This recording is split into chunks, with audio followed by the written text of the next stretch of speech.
আমলাবার গতকাল রাতেও যিনি ছিলেন লক্ষ টাকার মালিক, তবে আজ নিমিষেই হয়ে গেলেন তিনি ফকির। তাকে ফকির করার পেছনে কার হাত রয়েছে জানলে অবাক হয়ে যাবেন। আমি সবাই ছিলেন, আমি রাজশাহীর একটা উদ্যোক্তা অনলাইনে আম বেশি খাই, আমার সমাজের ব্যবসা, আমাদের প্রাণ সবকিছু ভেঙে যায়, আমার সিসি ক্যামেরা সবকিছু ভেঙে যায়। আমার ঘর আসবানে কত কষ্ট করে অর্ডার লাগে ডাক মারছে। অভিযোগ উঠেছে তার অফিসের সকল কম্পিউটার, ল্যাপটপ, সিসিটিভি সবকিছু ভেঙে ফেলেছে এবং ক্যাশ নিয়ে গিয়েছে 15 লক্ষ টাকা। এইভাবেই অভিযোগ উঠেছে তার এলাকার সাবেক কমিশনার 3 নং ওয়ার্ডের পারভেজের বিরুদ্ধে, যিনি একসময় ছিলেন এই এলাকার অভিভাবক।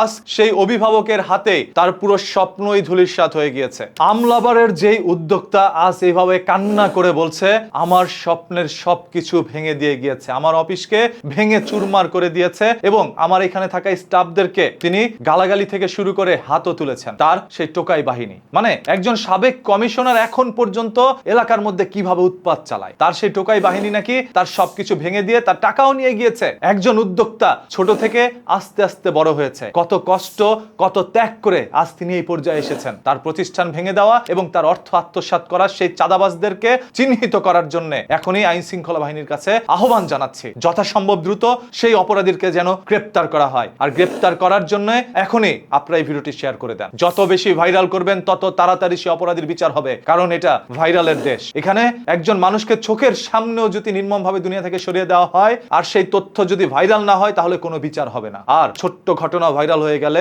সেটার সুষ্ঠু বিচার হয়। তাই আসুন সেই অপরাধীর বিচারের জন্য হলো এই ভিডিওটি শেয়ার করে দিন। বাংলাদেশের সরকার, মাননীয় প্রধানমন্ত্রী জনাব তারেক রহমান চায় দেশে নতুন করে উদ্যোক্তার জন্ম দিতে। তবে কিভাবে উদ্যোক্তারা জন্ম নিবেন? ঘরে থেকে ছোট্ট করে যখন একটু বড় পরিসরে ব্যবসা করতে নেয় তখনই চাঁদাবাজদের চোখে পড়ে যায়, আর সেই চাঁদাবাজরা তাদের কাছে চাঁদা চায়, না দিলে এইভাবেই অফিস বা তার স্বপ্নের জায়গাটা ধূলিসাৎ করে দেওয়া যায়। আমলাবার তো কারো কোনো ক্ষতি করেনি, সে তার ব্যবসা করে যাচ্ছিল, আম বিক্রি করছিল জনগণের কাছে। আর এটা আমের সিজন, এই সময় হচ্ছে তার প্রকৃত মূলত ব্যবসা, যেই সময়টা তার ব্যবসাটাকে ধূলিসাৎ করে দিয়েছে। আরে দুদিন আগেও যার মুখে ছিল হাসি, আজ সে চিৎকার করে কান্না করছে। সে তো চোর নয়, সে কোনো অপরাধী নয়, তাহলে কেন তার চোখ থেকে অশ্রু ঝরবে? তার কি ভুল হয়েছে এই দেশে একজন উদ্যোক্তা হওয়া? তিনি তো দেশের জন্য লাভবান। এরকম লোকগুলোকে আমরা চাই যেন দেশে থেকে তারা ব্যবসা করে দেশের জন্য কিছু করতে পারে। তাই তাদেরকে যারা এইভাবে দমিয়ে রাখতে চায়, সেই সকল চাঁদাবাজকে চিহ্নিত করে যথাসম্ভব দ্রুত সর্বোচ্চ শাস্তির আওতায় নিতে চাই। এই জন্য আইন শৃঙ্খলা বাহিনীর সাহায্য দরকার আমাদের, আর আমরা সব সময় আইনের পাশে দাঁড়াতে চাই যখন আইন ন্যায় কাজ করবে। আমি জানি বাংলাদেশের সরকার পর্যন্ত যদি এই তথ্যটি যায় তাহলে